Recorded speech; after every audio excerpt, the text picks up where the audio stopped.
మనకి తెలియకుండానే ఆరోగ్యాన్ని పాడు చేసే హ్యాబిట్స్ ఏంటి? దీని గురించి చెప్తున్నాను అని అంటే, మన యొక్క షెడ్యూల్ ప్రకారం, అంటే పొద్దున లేచినప్పటి నుంచి రాత్రి పడుకునే వరకు కూడా ఒక షెడ్యూల్ ప్రకారం వెళ్ళిపోతూ ఉంటారు.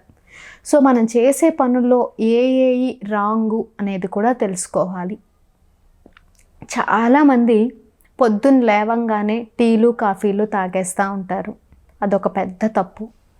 దాంతోపాటు ఎక్కువ చక్కెర వేసుకొని తాగడం, ఎక్కువ పొడి స్ట్రాంగ్గా వేసుకొని తీసుకోవడం, ఇది ఒక పెద్ద మైనస్, ఇంకా పెద్ద మైనస్ అని చెప్పచ్చు. రెండోది, బ్రేక్ఫాస్ట్ని స్కిప్ చేసేస్తూ ఉంటారు. ఈ టీలు కాఫీలు, ఇప్పుడు లేడీస్ని చూసినట్టయితే పొద్దున్న లేస్తారు, టీలు కాఫీలు ఏమో తాగుతారు, వాళ్ళ ఒక వర్క్స్ వాళ్ళు చేసేసుకుంటూ ఉంటారు.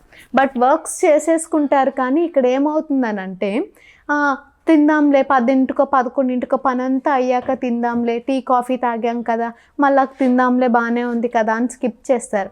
ఇలా బ్రేక్ఫాస్ట్ని స్కిప్ చేయడం వల్ల కూడా శరీరం అనేది పాడవుతుంది.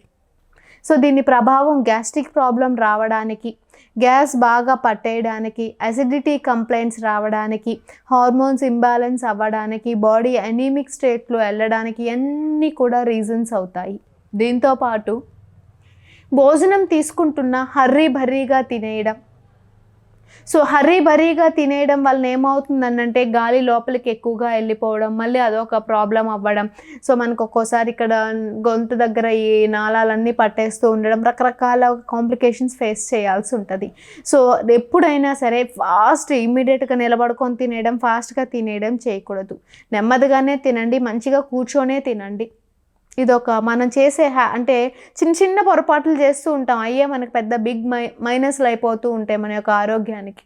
సో ఇవన్నీ స్మాల్ మిస్టేక్సే, మనం చేసే స్మాల్ మిస్టేక్సే ఒక బిగ్ కాంప్లికేటెడ్ డిసీజ్ రావడానికి అవుతుంది. కాబట్టి అంటే మనకి ఒక పెద్ద స్మాల్ మిస్టేక్సే పెద్ద డిసీజ్ రావడానికి హెల్ప్ అవుతుంది. కాబట్టి మీకు నేను చెప్పేది ఏంటంటే, ఈ చిన్న హ్యాబిట్స్ని మీరు మానేసి ఒక గుడ్గా మీరు కన్నా ప్రమోట్ చేసుకోగలిగినట్టయితే మీ ఆరోగ్యాన్ని ఆటోమేటిక్గా మీ యొక్క బాడీ స్టేట్ హెల్దీగా ప్రమోట్ అవుతుంది.